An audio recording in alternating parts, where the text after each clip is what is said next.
Hello and welcome to the Bluff Creek Project Podcast. I'm Tate, Hieronymus. I am your host, and I'm joined by a good friend of mine, Robert Leiterman, as my co-host. How are you doing, Robert? I'm doing pretty good. I just finished working on. I got a testing coming up for my sundial, and I have to review a bunch of katas I forgot. So I was working out, trying to remember all that stuff just before we started the podcast. I really got to be honest. I have no idea what that is, but that sounds awesome.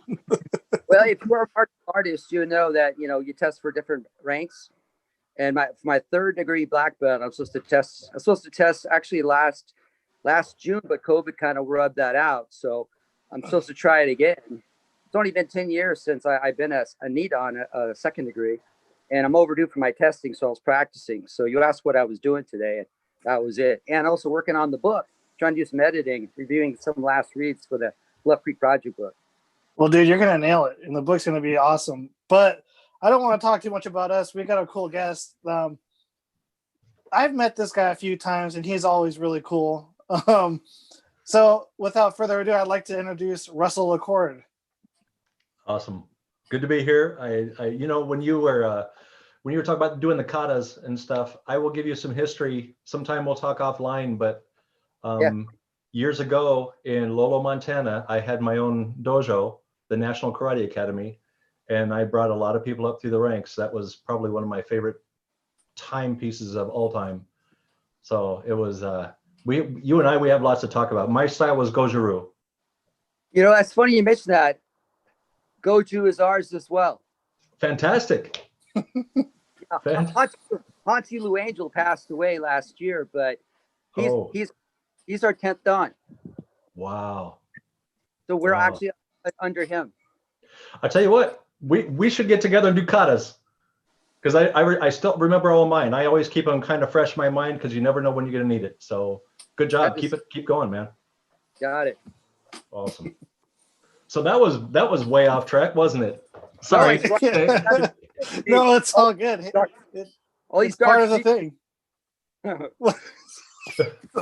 Oh man, we step over each other so much. It's so funny. Yeah, I'm trying to watch your lips to see when they stop moving. I don't want to start talking again. Oh well, I mean, I should just do. You know what? If we did sign language, that'd be kind of cool, but it would be hard for people to hear it.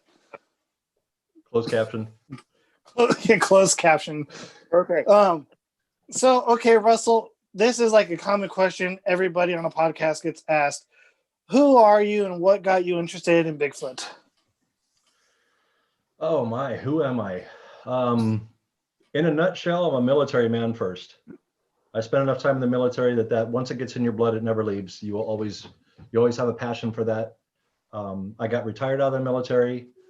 What got me interested in Bigfoot was the same as I would imagine a high percentage of everyone else that's in it, is the Patterson-Gimlin film. I started actually doing active research in the 70s.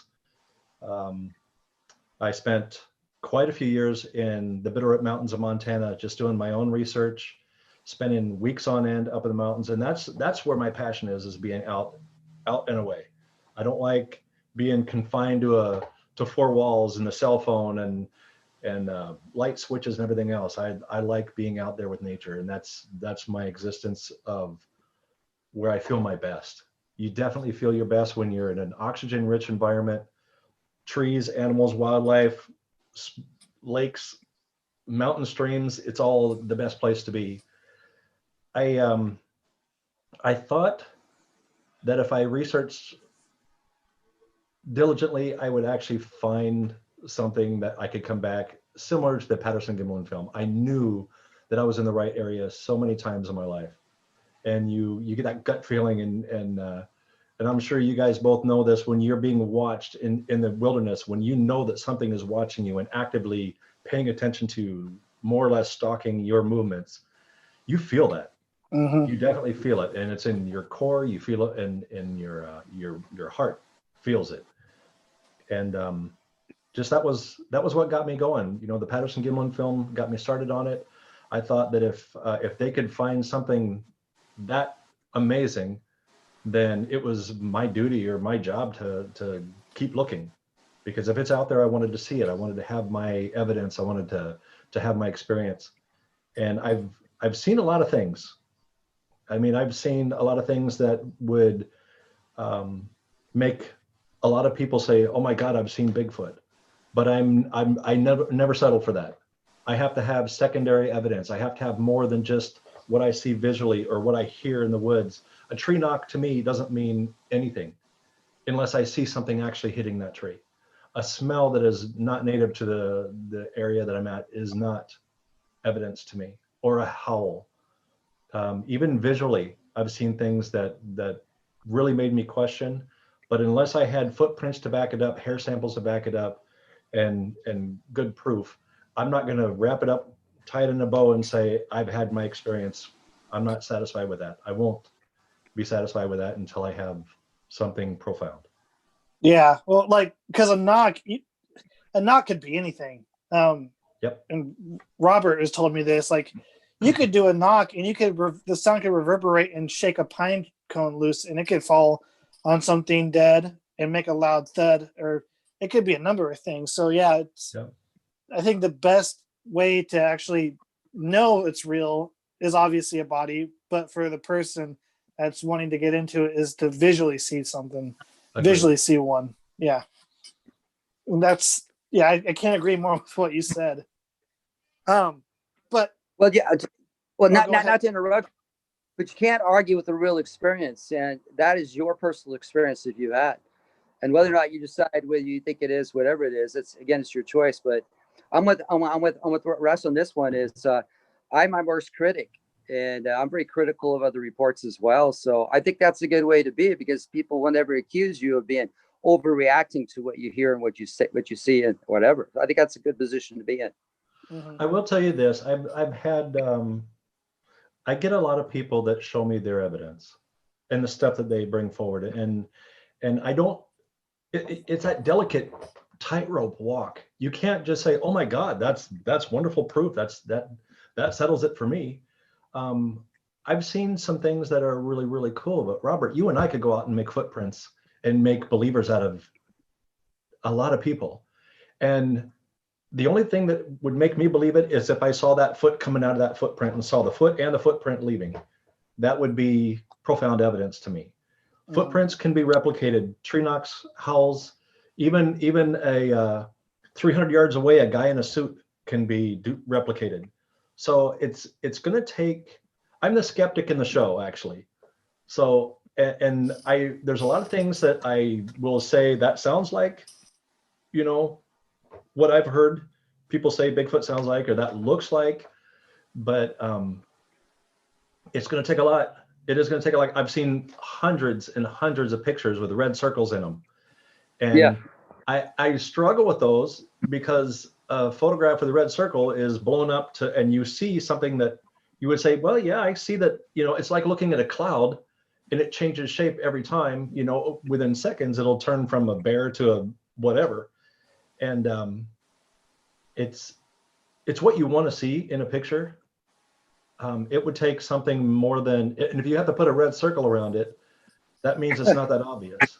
Yeah, exactly. I mean, no disrespect to the people that do that, to accent, what they're looking at. They want you to see what they're seeing in the photo, and they want to question that. But if it's a picture that was taken early in the day, and they take it home, and they blow it up, and they see something that looks, kind of interesting, and they circle it, I have a hard time with that. I do. If you knowingly take a picture of something running through the woods and you follow it, and that shouldn't need a red circle. It should be that obvious. Mm-hmm. And I feel like people do that mostly when they take pictures and they have that phenomenon of pareidolia where they see a face and like foliage or something. Right. They're like, oh, there's a face there, and then they'll have to circle around. You see the face? You're like, yeah, but that could be anything. Yeah. It could be a number of things. Maybe, who knows? Maybe you got lucky and got a face, but I'll tell you two experiences I had that will, and both times it was just very unnerving. I was in the Bitterroot Mountains of Montana. I was on Kootenai Mountain, and it drops off, half mile straight down these cliffs, and then up the other side, there's a whole nother mountain range. And I'm looking through my binoculars because I heard something, a rock on rock, all the way across the way. And I thought, well, there must be a deer, elk, something moving over there. So I'm glassing this hillside. And this was in the late 80s. And now you got to understand, when I go out, I will go out miles and miles back. I don't just go to where you can still see the truck or you can still hear traffic. I need to be miles in. I don't want to be bothered with human traffic, so to speak. I'm glassing this area, and it was the creepiest thing, because I had no way to record it. I had no way to get all the way down, all the way back up that other hillside. I mean, we're talking a day to cover that much ground, because it was just really, really rugged terrain, and it's another range over. I watched what looked like a military man in a full ghillie suit cutting across this rock slide, going over the rocks and around, out of the trees, across this rock slide, and back into the trees. Never saw him again. Huh. Now, I've made ghillie suits in the military. So, I mean, every part of your body is hanging with the burlap strands, and you use the brown, the tan, and that's exactly what it looked like. And I watched this thing head to toe covered, and the face even had the hair on it, or not the hair, it looked like the strands on it. But I couldn't tell if it was a ghillie suit or if I was seeing what I was hoping I was seeing. But I watched this thing, and I have zero proof. I have nothing. So for me, it was the easiest thing to wrap my head around. Instead of saying, oh my God, I saw a Bigfoot, the easiest thing to wrap my head around was to say that was someone testing their skills in a ghillie suit, going across a rock slide 13 miles back up in the mountains. Yeah, it's easier for me. It's easier for me to take that, you know? Yeah, it's maybe that someone just wanted to prank you or something, or like they were just testing out hardcore. Yeah, nobody would have known I was there. Nope. I mean, you go up on the separate trailhead. You've been up in the mountains. You find a trailhead and you take off on the trail, and the odds of me being where I was going to be, with a view of all the way across the hills and hearing that clack, that is a trillion to one.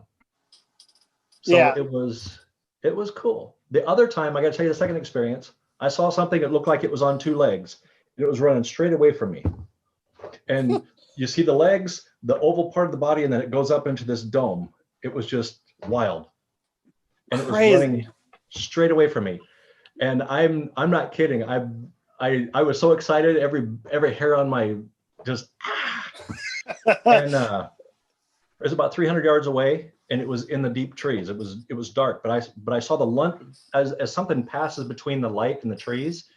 It caught my eye because I saw the light in the dark, and I looked at it, and it's two legs running straight away from me. And I'm thinking, holy crap. So the first thing I do, I grab my backpack, throw it back on. I was carrying a weapon at the time, and I threw that across my backpack, muzzle down, thinking, if something wants me, I'm not going to do it. You can't stop something like that. No. I take off running, which was foolish, you know. That's my only excuse. I was excited. But I take off running, and I get to where I see these tracks, and it was moose tracks. So picture the body of a moose with the long legs, with his back to you, and the oval body and that hump on the top of the back. And I thinking about it later, it's like, well, you're right. There was no arm swinging. Yeah, because it kind of looks like a Bigfoot shape, the back of a moose almost. Yep. And the hump on the back and all I saw was the two legs as it was just going away from me. But 300 yards away, to the naked eye, something running, through the dark woods. It's going to look like a human. Though. Oh man, that would get your blood pumping. Like I said, I ran. But just to find moose tracks. So I mean, if it was too hard for me to have gotten to that location, suppose I'm not the kind of researcher I am. Okay. Suppose I would have seen that without wanting my secondary evidence and third and whatever else I could find. I would have gone home with a wild story. Right? Yeah. So that's why I'm really cautious about what it's okay to make a mistake like that, as long as you know that you've made the mistake and you don't turn it into something that you shouldn't. Mm-hmm. It was a moose. It was straight up, it was a moose. but it was an exciting moose for a little while. I think the answer is pretty simple. That was the shapeshifter. Oh, hey, let's use it. That was a shapeshifter. I like it. That's a good one. Oh my! I've never had that kind of experience.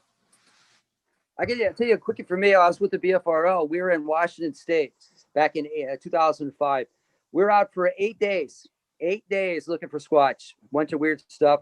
So I'm driving back with this guy. He's too tired to drive, so I'm offering to drive for him. So we're driving back from the Olympic Peninsula all the way to basically Eureka. And I'm almost home. I'm like 11 hours in this little jaunt and driving along. And I'm half asleep. I'm going through the Redwood National Park, coming over across the Klamath and coming down the hillside. And this Bigfoot creature runs across the road and stops on the edge of the road. And I swerved and miss it. And just the last second, it picks up a paw and turns around and runs up the hill like a bear. And talk about being half asleep when I was driving. It was a bear, but I was half asleep. About 9 days, 10 days of looking for Sasquatches. And then I'm driving home and in my mind says, you just saw one. There it is. It was a bear that had ran across the road. And when I got close to it, it just moved out of the way and raised his paw up just to get out of my way. And it looked like it was standing there on two legs, blowing his arm. Wow. And my passenger guy freaked out. He seriously thought it was a Sasquatch. But you woke up after that, didn't you? Oh yeah. But yeah, I could definitely relate. Yeah. And that's the thing, like with the power suggestion, if you go out with Bigfoot on the mind and you're not being critical, you would go home saying that was a Bigfoot. But it's important. It's important to be critical and not, have the power suggestion saying that's a Bigfoot when you go out there looking for what you're looking for. Agreed. We all need to be that. If there's anything we can share with the next generation of Squatchers is to reevaluate the details and don't jump to conclusions and be the worst devil's advocate and ponder the evidence or run down the list of why it's not before they decide why it is. Mm-hmm. That's how I look at all evidence, even my own. And sadly, I look at other people's evidence that way too. I think, okay, you brought me a great cast, but then I start thinking, I start circulating all that information. Okay, you found a cast. Where were you? And they'll say, well, I was on this trail, and a lot of people travel this trail. And then you start breaking down that there's a highly populated area, a lot of human activity, a lot of people. And I don't like to sit there and think, or I'm not going to say, well, I think somebody is messing with you because they know you're a researcher, and sadly, there's those people that will do that. They'll do that. But I found footprints. I've seen things that were, like I said, 13, 15, 20 miles off the nearest trailhead. I don't like to stay on a trail. I like to get up a ways on a trail, and then I like to break contact with all of that because I don't like to run into people on the trailhead. I like to be off and away. I would rather not be. I just want to be invisible. Yeah. Right. Well, even like way out in the woods that far on a trailhead, there's always that possibility it was somebody pulling a prank because it's on a trail that people use. It's obviously used. But it's good that you go off the beaten path because if you do find something off the beaten path, it's more likely to be genuine. Exactly. And that's important for research in general. You want to go off the beaten path. I got a couple questions for you, Russell. Okay. How do you like your pickup truck? I love my truck. Yes. I want to thank you for accepting me as a Facebook friend. And I get to see your nice truck. And it's in the show. You'll get to see it in the show too. Sweet. That truck is it's like the Squatcher's dream truck. It's the mystery machine of Bigfooters. That thing, I'll tell you what, for season 1, I had a 2013 F-150. And if you guys know what that F-150 is about, it's got a 5.5 foot bed. Now I'm over 6 feet tall. So for me to lay down in the bed of that truck is impossible. Mm-hmm. So this year I said, you know what, this is some BS. I'm not doing that again. So I bought a brand new truck, a 2019 F-350 with a 6.5 foot bed. And I insisted that I get the white one. So what I did with the white one, I actually pinstriped it exactly like the 2013, put the white canopy on the back. I also put the big giant footprint on the top of the canopy. Everything is identical. I even put the box in the back, that slide out box for all my heavy equipment. That truck is a replica of first season's truck, except it's bigger, bolder, badder, meaner. Oh my God, what a tough truck. That's awesome. That's so awesome. I have my puny Honda Ridgeline, and that's pretty awesome for me. I'll trade you gas mileage. Yeah. I'm sure, the gas mileage has to kill you sometimes. Yeah. It's worth it. It's worth it every step of the way. That is for the equipment that I have, though. I invest a lot in my own research with thermal imaging, night vision goggles, camera. You can't see this one, can you? Ooh, you can't see. Is it a tripod? It's a tripod, I think, right? This is a small camera back here. Let me see if I can give you a little visual of the big one. That's the Ursa. Yeah, we got. Oh, that's a nice camera. That's a 9-inch screen on that thing. That's a freaking monster. Do you do drone footage? What's that? Do you do any drone footage, or is it just mostly handheld and still? You see what this thing is? Yeah, it's my Mavic Pro, and you know what? I haven't put it in the air once. What? Once? I need to learn. I need to understand how that thing functions. Oh, okay. It's the Mavic. Those things, I'm telling you, Russ, they darn near fly themselves. I have a Mavic Mini and a Mavic Air 2, and I love those things. Now you got me curious. They're flying around the room there. Flying around the room. This is it's just the most adorable little thing. It really is. That's this little guy. Oh, those things are awesome. And I guess that's I don't know, is that the Mini? Let me see it. It looks like the Mini. I think it's a little bit. It's hard to tell. It looks like the Mini, though. It's just adorable. Those things are awesome. Yeah. Yeah. But I haven't put it in the air yet. And this year, one of my goals is to get up into the Bob Marshall Wilderness area. I don't know if you're familiar with that area in Montana. Mm-mm. Oh man. I heard Montana is like really beautiful. Like I want to go. Yeah. Yeah, it's absolutely amazing. And I want to take that thing. I have to get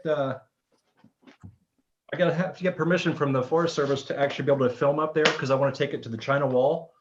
Oh, okay. If you look up the China Wall in the Bob Marshall Wilderness area, you'll find out that that's probably one of the most majestic, and it looks like just a solid rock wall, but you got to earn it. It's quite a few miles back up in the Bob Marshall.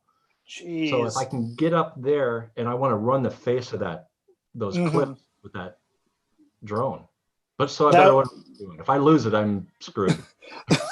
I better paint it orange. Yeah, I think because Roddy Kelly works with us in the Bluff Creek Project, and he's lost one just above the film site. So somewhere up there's one of the older models, white versions of it, and it's got a nice GoPro Hero 3 attached to that. So that's lost, and then he lost another one in the ocean, in the bay. So he's on drone number 3.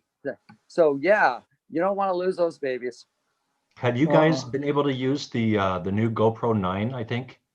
I have not. Have you? Yeah, I bought one. Of course I did. It's the latest and greatest toys. Come on, guys. But that thing, if I go like this with it and shake it, it keeps it steady. Oh, it's got a screen on the front and the screen on the back, so you can tell what you're recording. You can see it real time. And does it have like a built-in stabilizer inside of it? What's that? Does it have a built-in stabilizer inside it? Yeah. And it'll film in 4K or 6K. Wow. 6K. I believe it. Where's that thing? That eats up a lot of memory. Yeah, it eats a lot of memory, but I've run that thing at 4K because I wanted to get some really cool footage. I was watching just some elk doing their thing. So I'm filming it, and it only ran for about a half hour, and it got hot and it shut itself off. Oh. And they say that's normal because it's working. It's using so much data and stuff. Yeah. So if I break it back down to maybe 2K, I could probably get more time out of it and you can still work with that when you're editing. It's 2K is really good. Yeah. I mean, if you have the option to do 2K, I mean, it just really depends on the situation and what you're wanting to do. Yeah. In my personal opinion. Get the latest GoPro, guys. That thing will literally impress you. I need to get it. I've been trying to get my Part 107 license for my drone so I can start filming and selling photography using a drone. So yeah. But no, that GoPro sounds amazing. Yeah. So I'm going to start doing some stuff with those. I'm going to get 4 of them so I can set them up around a room, and then just kind of, I've got some cool stuff I want to do with them. So I got a question. Now you're going to have like a bunch of GoPros. Are you going to do like a Russell's blog kind of a thing where you do like a mini episode of Squatching, Yes, absolutely. That would be kind of cool. So what I'm going to do is actually, I'll start I shouldn't say this. Somebody will copy my idea. Yeah. So next day, you can tell us after. You're amongst friends. All right. Yeah. I got some plans though. Definitely got some plans. That's gonna be awesome. That's gonna be so cool. I've never made it to Montana. It's one of the states I never made it to. But the Teddy Roosevelt story, Mr. Bauman, where that took place, how far away from that is where you're living now? Where is that at? Tell me where. Do you remember No, I don't remember exactly. I want to say Bitterroot, but I might be mistaken. Bitterroot is where I grew up. I grew up in the Bitterroot. Yeah. And that's about 7 hours from where I sit right now. And I was just there this last weekend. Oh, wow. Every time I get close to the Bitterroot Valley, I look at my favorite mountain is Kootenai Mountain. And I will tell you something about Kootenai Mountain that makes it very difficult for, been a lot of people get lost and get turned around and get in trouble on Kootenai. And it's because how a mountain will go up one side and down the other. And then that you got to come back up and come back down to where your truck is, right? Kootenai Mountain has 3 sides to it. So it's built like a 3-sided pyramid. So somebody will go up and come down, and they'll come up and go back down, but they'll be on the wrong side, where their truck isn't. And it'll put them back further in the cellway. And then they get disoriented, they get freaked out, and then here you are, a search and rescue victim, Mm-hmm. You got to know your range before you get in, and it's difficult, and it's dangerous terrain. It's rocky, thick, and I'll tell you, there's bear up there that you don't want to interface with. No, you guys come from all these. Robert's from California. You're from Montana, and then Washington. I'm from Des Moines, Iowa. We got Robert, corn. we should shut off his screen. We should just go ahead and shut him off right now. They push the button. Put my thumb over it. Oh my God. You guys, whatever. You guys, I swear, between Russell now and then the guys in the Bluff Creek, I'm always getting teased. But sorry, I guess you're a target-rich environment right now. I mean, it's all in good health. Yeah. I know that. Think about it. Things you do come back to haunt you, and you keep us entertained. You're the youngest kid out there, so They really do. I'm telling you, Russell, I've ran out of gas at Bluff Creek. I've done some things they do come back to haunt me, but not in a bad way. Yep. I don't know about. That's the thing. Make all the mistakes you want to, and that's fine, because you will look back over your life when you get to where you can't be out there anymore, and you'll smile about it, and you'll reminisce. There'll be great memories, and you'll laugh at yourself, and you'll laugh at the situation, and just embrace that, man. I still do. Yeah. Every time I do something fun or adventurous, I always look back on it with fond memories. Yeah. So Russell, this is the Bluff Creek Project Podcast. So we asked all our guests this, and I'm going to assume it's yes, but sure, of course, that's my assumption. What is your opinion on the Patterson Gimlin film? Do you think it's possible it could be a man in a suit, or do you think it's real? The pressure's on now. Oh man, sweating. So let's I've been dealing with Bob for quite a few years.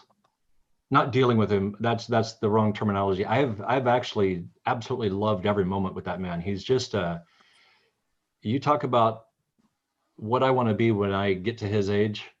I want to be as kind and as loving and as sincere. That guy, he sorry, my chair tried to drop out from underneath me because I hit it with my ankle. He's what Bob saw that day in Bluff Creek. I would never take that from him. Never. What he saw is what he saw. What we have on film is what we have on film. I look at the plausibility of, okay, Tate put on speaking of Hieronymus. I know, every time.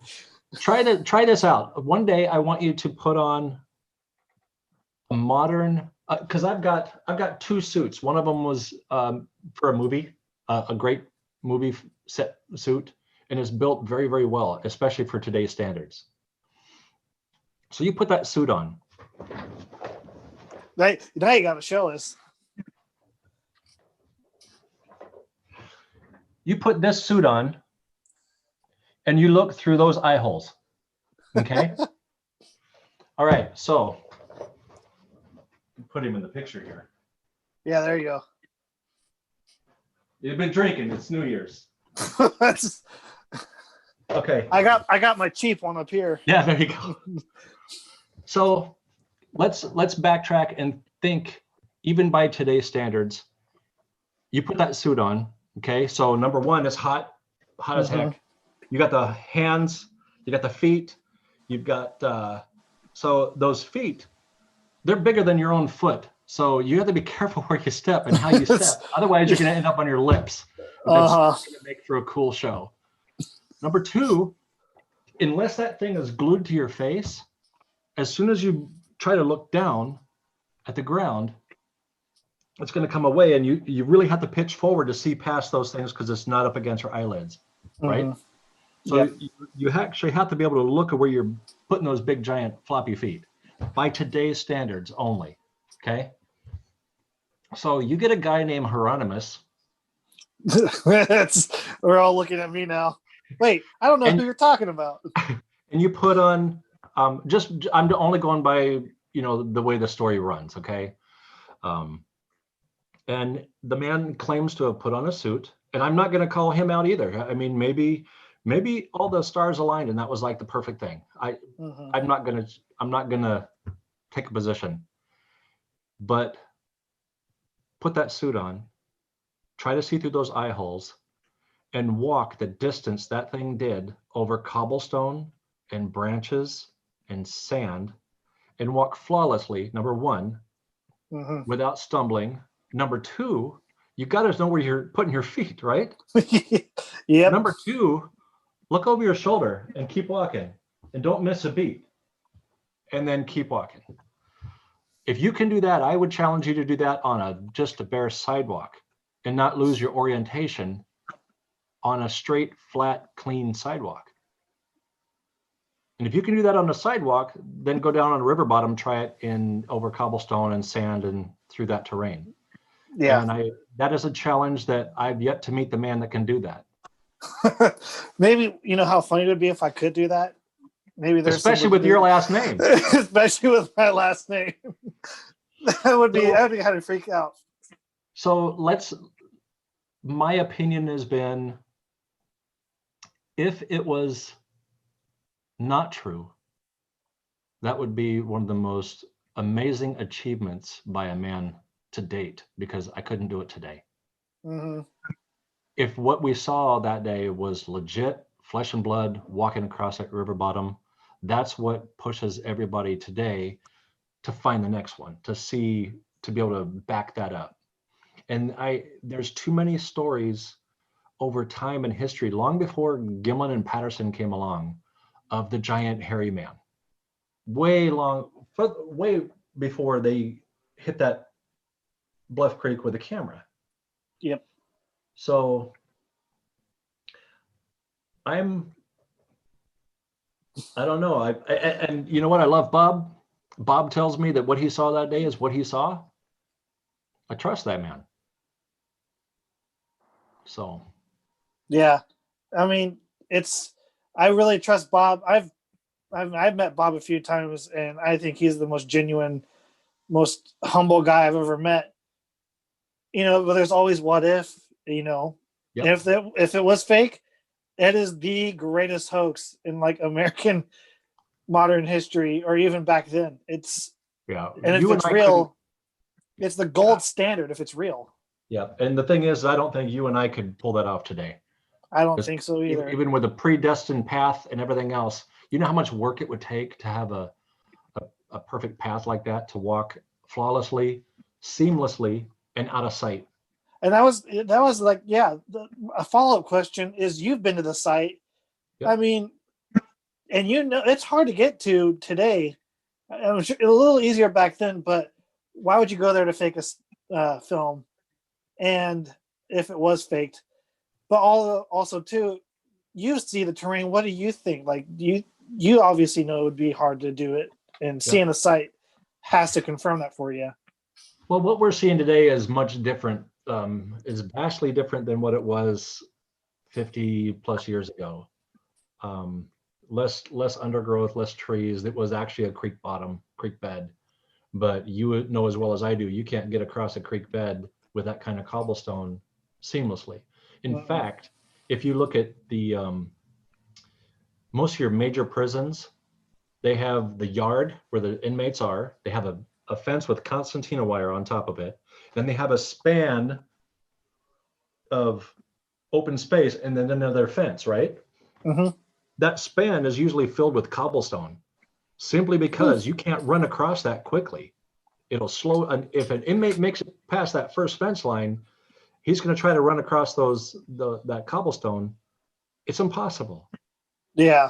So that's why they put it there, is because it's just for our human feet is very, very difficult terrain to move quickly. That thing that we saw on film moved smooth as glass. Yeah. And well, you're wearing, like you said, you're wearing feet, and you're probably wearing shoes in those feet too. So you have no feeling of what's really going on. So if that was a costume, they really had good self-awareness of around everything around them. I'm not graceful enough to pull that off. I don't even think I am, given my last name either. So with big clown feet, there you couldn't do it. There's no way. I have a hard time just walking there with tennis shoes on. Yeah, I believe no that. Costume. Really, I believe that. It's crazy. But man, so that's a good answer. Robert, do you have any thing to add? Yeah, I do. I also noticed, Russell, that you're also a published author. You have some fiction out there, and you've been doing some narration and some producing of some of the movies. So you've been pretty busy. Yeah. I've got on Amazon, I have 2 books. One is called Footprints of a Legend. The other one is called Bigfoot and the Tripwire. And I'm working on the third one, which is Bigfoot of the Bitterroots. And it's everything is based off of that mountain that I was telling you about on Kootenai Mountain, up in the Bitterroot Mountains, because I know that terrain and that area so well that I wrote a story, strictly fiction. But I wrote it and I put the landscape and the texture of everything that I absolutely know to be true into a story. So it breathes so much cleaner that way. So it's like trying to write a story about being a boat captain and never been on a boat. It just doesn't work. Right. Mm-hmm. I grew up in that land. I know that square footage like crazy, and it was fun to write a story about that. I'm working on the third book, but not as diligently as I should. I've really been kind of a slacker. This COVID made everybody just go out of their bloody minds. And it's very difficult to write a story that has that much expression and feeling. This last book, when I get this thing done, I will challenge you guys to read it without shedding a tear. I guarantee it. I will do it. I'll try. Yeah, I'm telling you, it's so to write a story that you have to put your heart and soul and your feelings and just gut it out. you can't do it when in the back of your mind you're sitting there thinking, holy crap, everybody's wearing a mask. Nobody knows who the president is. Nobody can go to the store. We can't get groceries, and people are protesting, and it's just all this stuff. It's just clouding in, and you don't dare allow your mind to be free and start writing that kind of way with so much heavy on you. So once another month down the road, I think that we'll have the answers that a lot of us are kind of curious about and be able to push beyond that. I actually, I thought about taking a couple weeks vacation from work and going and locking myself in a cabin with a computer and leaving my phone in the truck, not answering it, just go in a cabin, breathe, go snowshoeing, come back and just embrace. I need to finish that third book. I have to. And that's the best thing to do. Yeah. The other thing I got into was, I started doing documentaries. I've got, well, behind me, you see the camera equipment, and it gives me a chance to be creative. And you find somebody interesting and you say, you know what, I want to tell your story. I want you to talk to me, and I want to look at your history and your pictures. And I want you to let me share that with an audience. And I've done that with Adam Davis. I've done that with Bob Gimlin. And I will tell you this, I've got here,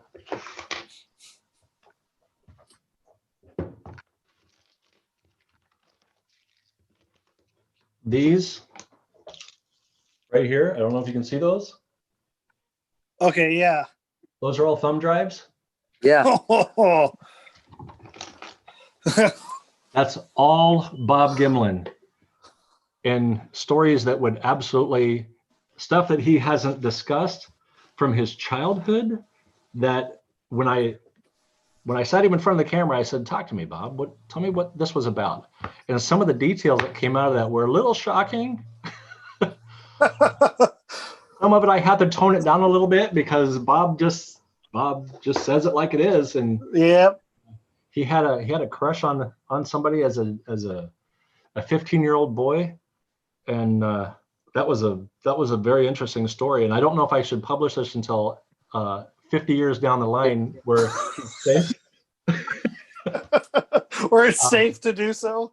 Yeah, well, no, Bob didn't do anything wrong, but I said, Bob, I appreciate the detail. That's awesome, but I'm not going to print that. Yeah.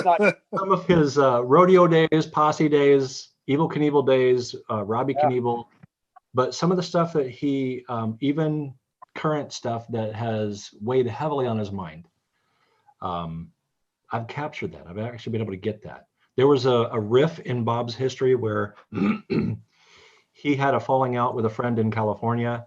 You probably know Mike Rugg. Oh, yeah. Mm-hmm. Okay. So Mike Rugg and Bob they were not speaking. And I talked to Mike separately. I talked to Bob separately. I went back and forth between the two. And I said, guys, how about a reset? You guys were good friends. How about a reset? Would you guys like to speak to each other? And Bob was like, well, if he'll talk to me, I'm sure I'll talk to him. And Mike's like, heck yeah, I'd love to talk to Bob. So this little conversation back and forth. So I said, Bob, we're going on a road trip. I checked with Judy. I said, can I have Bob for a week? And she said, yeah, get him out of the house. Crazy. So I take Bob down to, we went down to Sacramento. We went into, and then we actually went to the museum and saw Mike. And I recorded them. What's that? The Bigfoot Discovery Museum? Yeah. Felton. Yeah, the Felton Bigfoot. We went all over California, and then we did some other stuff along the way, but I did take him to the museum. I recorded his initial walking in and shaking hands with Mike. Oh, wow. That initial, and then I said, okay, guys, shutting off the camera. We're stopping right here. And they said, why? I said, because you guys have stuff that you want to talk about, and I don't think that's for the camera. I think that's personal. That's something you guys need to talk about. Got to bury the hatchet. Yep. I left for a couple hours. I came back, and these guys were just laughing and howling. It was hysterical. And I said, I'll tell you what, you guys have your fun, and then what we'll do is we'll come back tomorrow, and I want you guys to talk on camera. And they talked about some things about what happened to their friendship, what happened as they grew apart from each other, and the joy of being able to be back together and actually be open about it and heal those wounds. And then that was I think I got about 3.5 hours of those two talking. I had set up several cameras, so you can see Bob's face, you can see Mike's face, and you can see him from a distance back and forth, and I'm running around with the camera and that story, those two talking and about some of the things, their history and their research and the details of that, and that is priceless.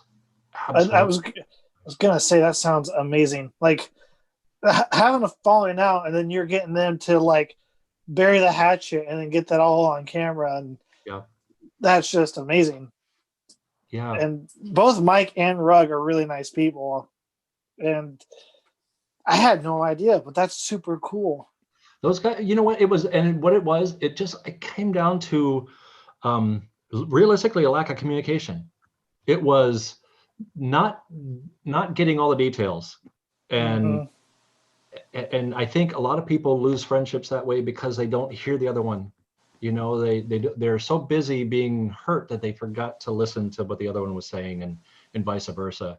And I'll tell you what we drove away from there, and Bob talked about, he didn't shut up all the way home. You were like, Bob, stop talking. Oh, it was great. It was great. And I loved that he felt it was like he had a weight off of his shoulders, and he discovered a new friend that he had lost along the way. And it was really cool. Really, really cool. That's so awesome. I'm happy you're able to help him with that too. That's super awesome. Yeah. I spent a week with him, 2 weeks actually, back east with him. He hadn't seen his sister in years. Got him in the truck and said, we're going to go to a conference. So we go to a conference, and I said, get in the truck. We didn't tell him what we were doing. I had Jeff Byers with me. I said, Jeff, you want to come along for the ride? This is going to be fun. So we're driving, and I said, yeah, we're headed. I don't remember the location where I said we were going, but we're headed this way. And we're driving and driving, and Bob's sitting in the back, you know. And every time we stop, have you ever driven the length of Tennessee? Never. No, I mean, I've driven a long length of other states, but every time we stopped, Bob said, are we still in Tennessee? I'm like, yeah. He said, where are we going? I said, well, we're gonna go see a buddy of mine, you know. And we stop at the next rest area. Are we still in Tennessee? I'm like, oh. And then that's so awesome. We drove up into Virginia, West Virginia area, and I drove down this old back road. And by then, Bob's getting tired, and he just kind of leaned in. And I said, Bob, are you hungry? And he said, yeah. He said, I want to eat. I said, all right. I said, let's have dinner here in about a half hour, 45 minutes. And I had already made contact. So he said, okay, yeah, I'm getting hungry. So he just kind of sits back and he's looking out the window, just watching out the window. He was not paying attention when I drove up the driveway and stopped the truck right in front of his sister's house. Oh man. His sister is 91 or 92 now. And oh wow. when she came out of that house, you can't imagine. You just can't imagine that emotion. And how long has it been since they've seen each other? Years. Wow. Years. That's a lot. Yeah. The toughest thing was 2 days later. The toughest thing was watching him give her that last hug, and he climbs in the truck to leave. That was heartbreaking. God. Heart-wrenching. Because who knows the last time he's going to see her again? Well, that's where it gets fun, because I took him back about a year later for her birthday party. Oh, awesome! That's so cool. I think it just depends on how well he can travel this next year. If I don't do anything else and Bob doesn't know when I'm pulling something like this. He just kind of surprises it on him. Like, Bob, let's take a trip. He's like, yeah, let's go. He's always on the go. So that's awesome. If his wife clears him to travel, I'll take him back again this next year. Oh, just drive him right up the driveway again, and just seeing those two together is like, it's one of the most unbelievable experiences. That man is gold, and he deserves whatever years he will give us. He deserves to be smiling every last minute of it. Mm-hmm. So. Such a nice man. So, Russell, you probably know that Bob Gimlin's from Missouri, right? Ozarks. Yep. Born in the Ozarks. So you know what's? I find this freaking hilarious. So Bob Gimlin's from Missouri. I'm from Kansas City, Missouri. He saw the Bigfoot and the Patterson-Gimlin film. And my last name, Hieronymus, I get involved with the Bluff Creek Project. And how funny is it that two people from Missouri get involved with Bigfoot-related things in Bluff Creek? It's like being 3 steps away from Kevin Bacon, right? It's we're all connected somehow. It's gotta be. Yeah. A little shout out to David Becara, Expedition Bigfoot, his museum. Dude, that's awesome. Nice, sweet. Okay, Yeah, so I wore my shirt. It's mine. It says Cobra and Butterfly, Goju-Ryu Karate. Cobra Kai never die. I like it. This is Dwight Schrute. Dwight Schrute. Okay, that's very manly. Cover that up. Hey, whatever. It was a gift. I'm there. The guy, you know what? You don't need to cut that out. You need to leave that in there. No, so the guy that plays Dwight Schrute, his wife gave me this as a gift because she narrated a short film of mine. So it's like it's beautiful. Prized possession.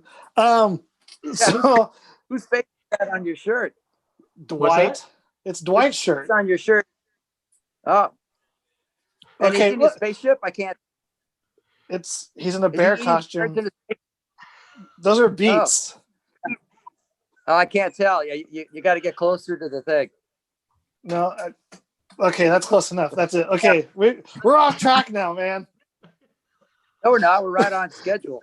Yeah, you need. Don't you cut a thing out of this thing. You just let this thing play. This is great. This is good stuff. That's like I'll show you mine if you show me yours. Yeah. I don't want to embarrass anybody. Yeah. Well, I got something for you, Russell. I didn't get to watch all of it going into the show of yours, the Expedition Bigfoot. I didn't get to watch a lot of the episodes because of my job and things stay busy. But one thing I really love to see, and I looked this up. I don't read it. It says, bringing cryptids to life, research-inspired, articulated action figure. And that's that guy on the back of your pack, the Sasquatch. I love seeing. He's on season 2 as well. He will be on every season that I'm on that show. That's good. Creature Replica. That's Jeff Byers' site. It's Creature Replica, and that's specifically called the Scout for that show. Dude, that's so awesome. It's like it's a little. Okay, I don't even know what it is. I'm just making up words now. But it's. I was like wondering why he has it. I was like, that's kind of cool though. Yeah, is it like a good luck charm or something? Yeah, it's just one of my, and I think on the box it says Scout has your 6. So military wise, somebody having your 6, and then the Scout is the one you said out, forward observer, the Scout that goes out and just checks things out first. Well, it's this all kind of seemed to tie in. I have that on there with permission of Jeff, and the network actually approved it. I said, look, he's not paying us anything. We're not paying him anything, but Jeff is my best buddy. And if I can help him with this thing, but I would just rather, whether it helps him or not, I want it on the back of my backpack because I want kids to look at that and say, oh my God, Mom, look at that. It's an action figure. I want one. Something to take home with you from the show that the kids can enjoy, and it starts sparking that interest. Maybe there's one out there. Maybe we should start doing some research. So yeah, exactly. Sorry, I love it. Don't mention the picture.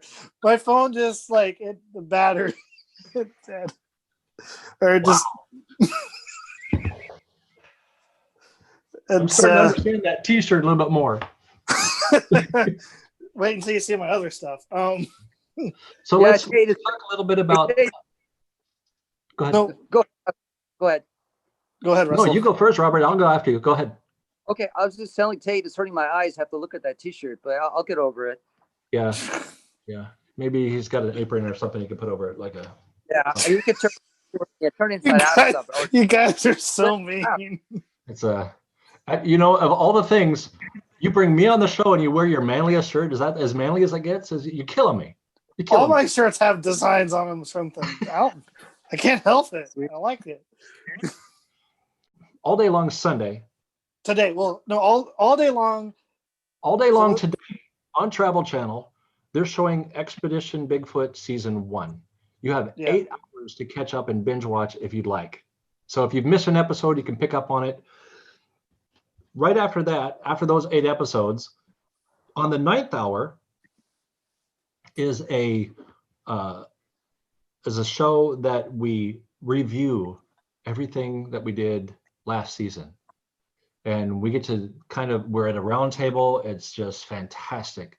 We actually have some new discoveries at that round table that, you know how there were some questions about some of the evidence of last year.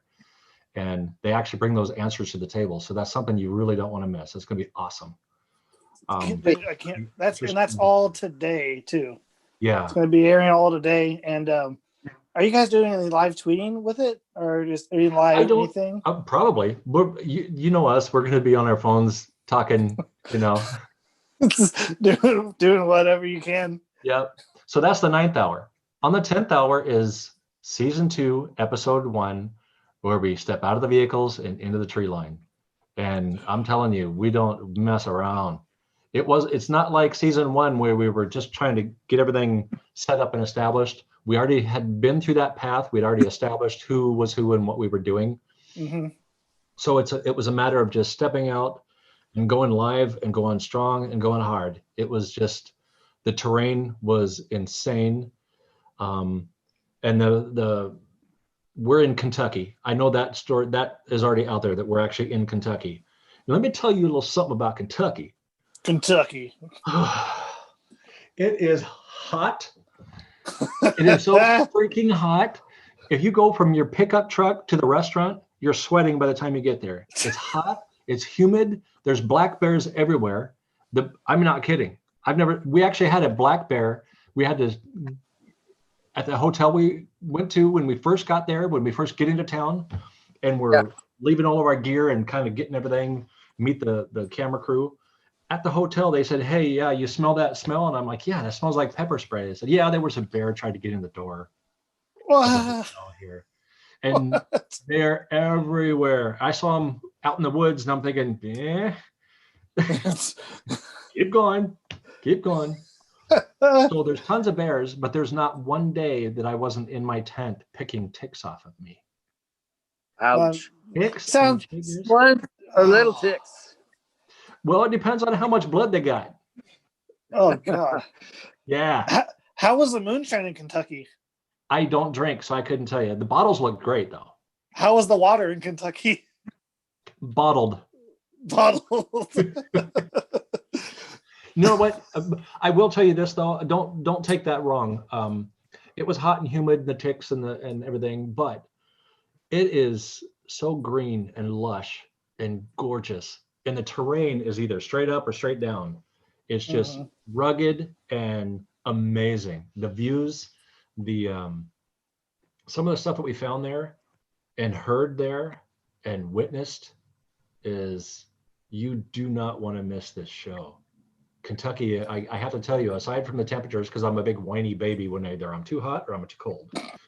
But I tell you, it was amazing, absolutely amazing. You get that you feel like you're in a jungle, and the overhead canopy when you get down up underneath of it, and it's literally dripping from humidity, and it feels like you're in a rainforest. It's just dripping all over you. And that's gonna be so cool. And the storms, the lightning storms, and the flash floods that would hit.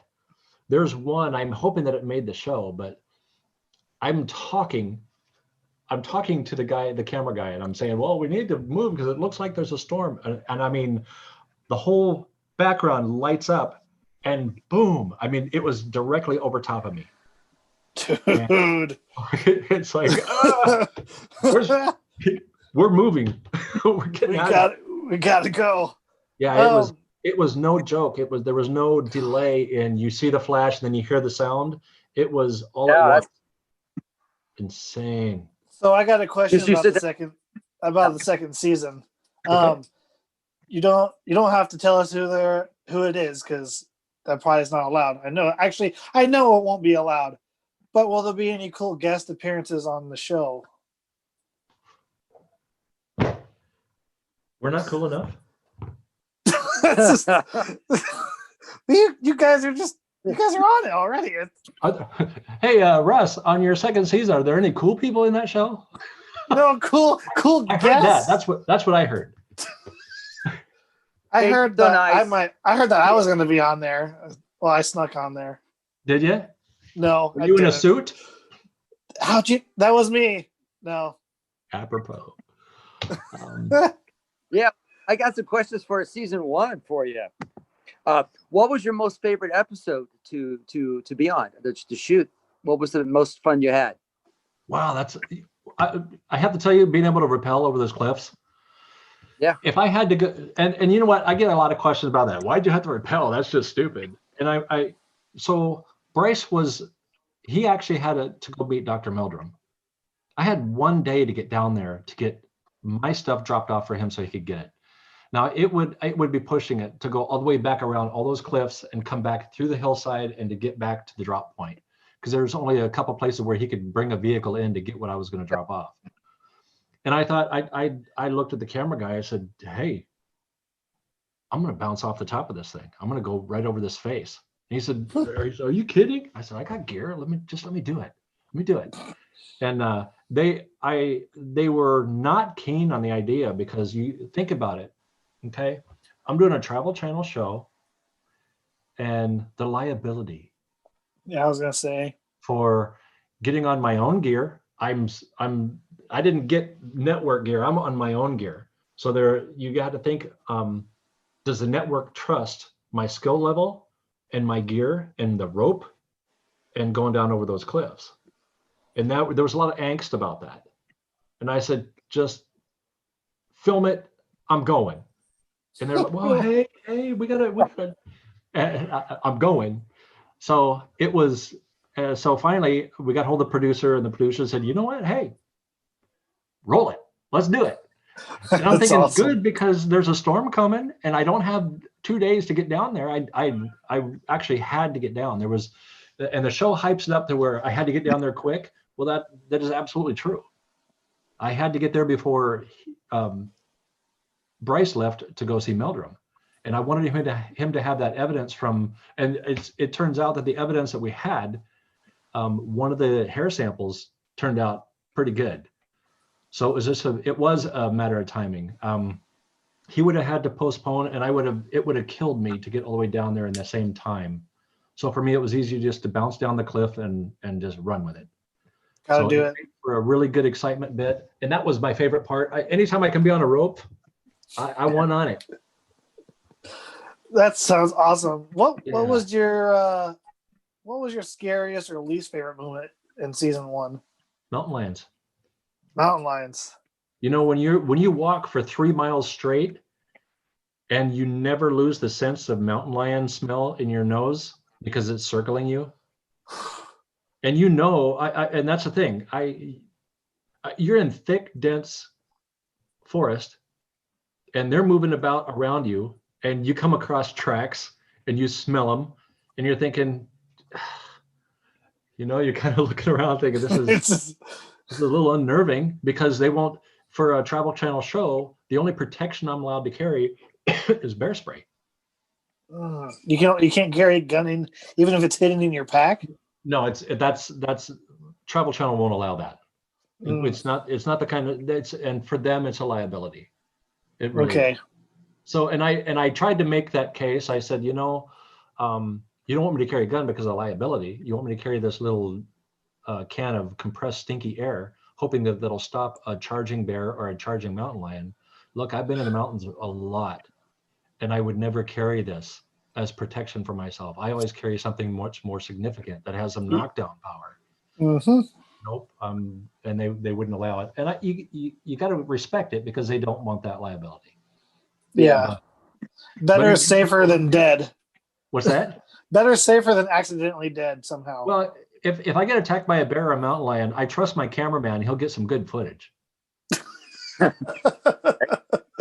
My camera guy, Zach Hall, is he's ex-military too. This guy Zach, and you'll learn a little bit about him in season 2. He is as far as camera guys go, he's a badass. And That's I awesome. tell you what, I'm carrying a pack that weighs over 80 pounds with my rope, my gear, my thermals, my night vision goggles, all my stuff, and my ropes for rappelling. I mean, that thing is heavy. It's funny because the producer said, "Hey, let me grab your pack for you." And he went to lift it up and goes, "You carry it." Seriously. So I'll charge through the terrain because that's what I love doing. My camera guy's got a camera on, and you think, well, he's not carrying very much weight. He should be able to do everything that I can do. But that man is steady on his feet. He keeps me in the shot. He pays attention.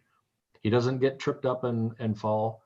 And I'm telling you, I put him through the crap. I mean, because I when I start moving, it's like, I'm going, guys. I'm going. Gotta go. So don't ever let it be said that he wasn't the most badass of all camera guys ever. He's amazing. I love that guy. So awesome. It's awesome when you have an awesome crew like that too. Yeah. It makes the job much more easier. Yeah. So the other co-hosts, Bryce, Dr. Maria Mayer, and Ronnie LeBlanc. I got asked a question on one of the interviews a while back about, if you had to pick the dream team of people to take with you in the woods for an expedition, who would you take? And sorry, with a shirt like that, no. I promise I'll change it. And hands down, I would want Ronnie and Dr. Maria. I would want them because the science background, and Ronnie, as much as I don't agree with some of the things that he says, because we come from 2 different angles at this thing. I agree with most everything he says until he gets into the spiritual realm, that sort of thing. And I respect him. I respect him. I definitely respect his knowledge and his history. And he's a go-getter. Absolutely love having him around. And, you'd think somebody would say, well, the people I'd want to take with me is Dr. Meldrum and Adam Davis. And if he was around, Dr. Renee Duhinden, or not Dr. Renee, Renee Duhinden, or Dr. Bendernagel. John, yeah. Dr. John Bendernagel. And as much as I love all those guys, the people that I have on this, that I get to be on the show with, I trust them. Mm-hmm. I absolutely trust them. And it's not, they don't overthink it. They don't underthink it or undersell it. They're logical and they're very, very good communication. I feel like they're family. So wouldn't trade them for anyone. And that's definitely what makes anything work well, whether it's a cast on a TV show or members in a band. It has to have that bond, a special bond, and there's always going to be, give and take. But being a family like that, that's going to happen regardless. It's funny because we talk almost every day. That's so awesome. That's important. When we're not on set, we're still, hey, did you catch this? And we're just, we talk about news, kids, traffic, everything. You guys talk about traffic? Oh, traffic where Dr. Maria lives, where her traffic, she can drive 2 hours and only cover about 30 miles. That would make me crazy. No, not doing that. I hate it too. Yeah. I don't like traffic. Where are you at, Tate? I'm in Coconut Creek, Florida now. Coconut Creek, Florida. It's about 45 minutes north of Miami. Oh, wow. So I'm at the bottom of Florida. It's, in my opinion, not my favorite state. It is or isn't? Isn't, and I'm holding back. So polite. Always so polite. I try to be. Yeah. You're even-tempered. That is wonderful. That's a good quality to have. I'm a fly-off-the-handle kind of guy. I'll say it like I feel it. I don't do confrontation well, so I'm really the kind of person that just lets things go. Or even if someone, Robert, you can, you've seen me get into it with some people. Yep. Oh, my phone does that thing again. But I don't really care what people say, and I don't hold grudges. It's just, you know what? And I always believe about giving people chances, and that's important. So, but I'm a bull in a china shop. Somebody, the thing is, I will respect somebody. I will always, when I first meet you, I will extend all the respect on the planet because I expect that's a two-way street. But about the first time you turn around and disrespect me, and I hear it, and I know that it's for real, I'm not pleasant from that point forward. I am not pleasant at all. Nope. I shouldn't be that way. I should be more forgiving, shouldn't I? But I refuse to be tread on. I will not allow someone to tread on me. Well, treat others the way you want to be treated, and if you know that if people need to treat you how you treat them, and if they don't do it, then that's kind of their fault, you know. And Agreed. They shouldn't be. If they're going to keep doing it over and over again, there's no reason to try and treat them that way too. And they won't let me tase people. I don't get it.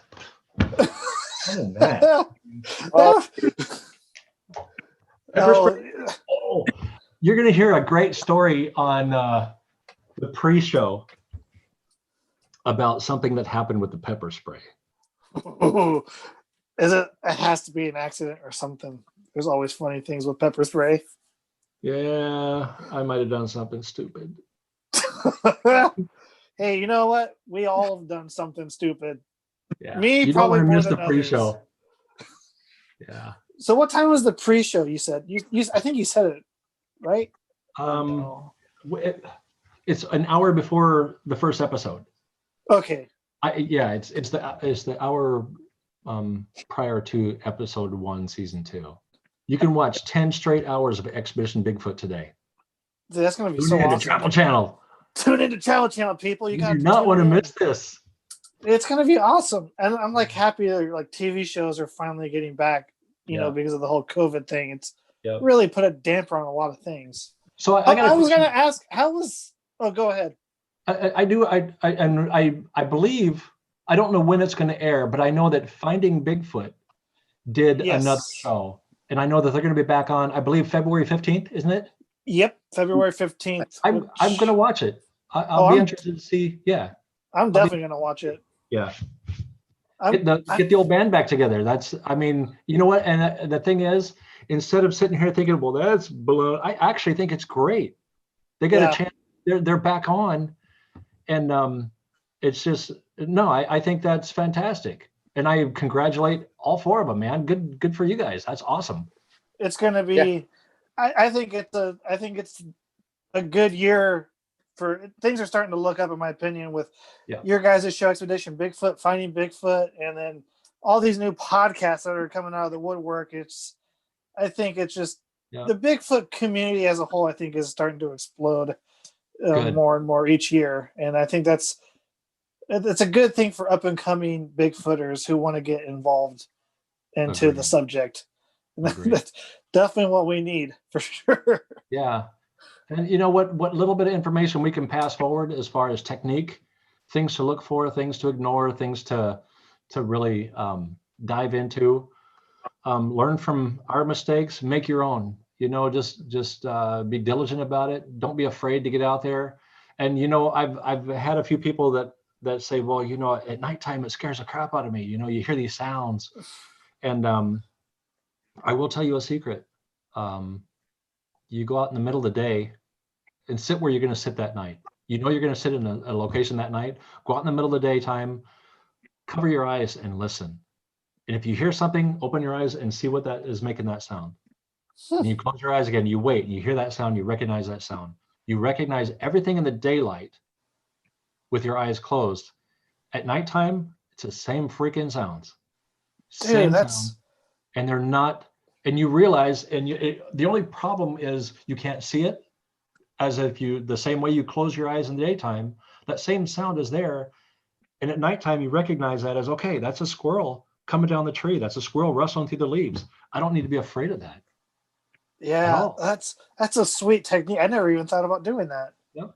Same that sounds. That can help somebody. Like, I get nervous in the dark still, but I still put myself out there.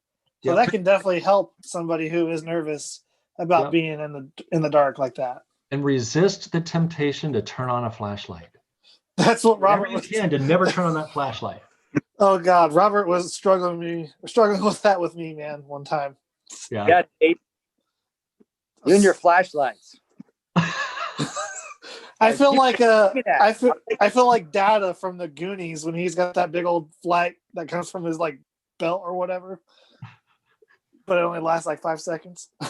Wow. Oh, Yeah, my once goodness. you turn on a flashlight, you give your position away to anything in the forest, number one. But number two, it takes your eyes time to come back to adjusting to that darkness. Yeah, and it's, But I'm lucky I got thermal. I have the same PVS 7s I used to wear in the military, the night vision goggles. I put them on a thing and I can walk through the forest with them. I love my thermal imaging though. yeah, Love my thermal imaging. thermal's an awesome tool to have. I have. If you have a good FLIR. set. If you have a good I got set. the FLIR Scout TK, and that's for now. That's in my budget, so that's enough Yeah. for me right now. You can get into some high dollar. The next set that I'm buying, I can't just run out and buy them. I got to actually work towards this. The next set I'm buying is about 27 grand. Oh, It's like, it is literally like turning on the sun. jeez. Amazing. Technology, man, it's getting so crazy I like nowadays. leveling the playing field though. I like to be able to move about in the darkness, do what I can to be quiet, and see where I'm going. And what's fun is if you're quiet enough in the darkness, you can walk up on some of your fellow Bigfooters and scare the crap out of them. Oh, I bet you have some cool stories about doing that on set. I'm not allowed to tell them either, dang it.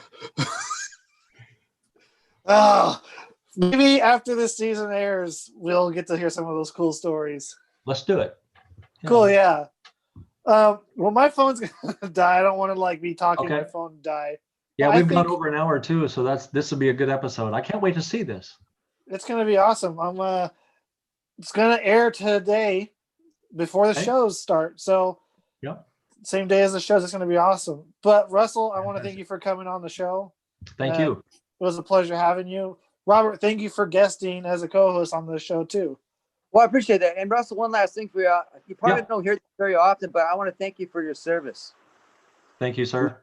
I Really appreciate that. You as well. Thank you. It's all And, good. This has been great. This has been great, and it's gonna have to do this again. Yes, I agree. I agree. Let's do this after the season airs, and we can and maybe you can find an appropriate shirt, Tate, and then we can do a postseason Maybe. podcast. That's awesome. Well, I might have Oh. to send a shirt to wear. I'll send him a shirt if I have to. I will send him a shirt.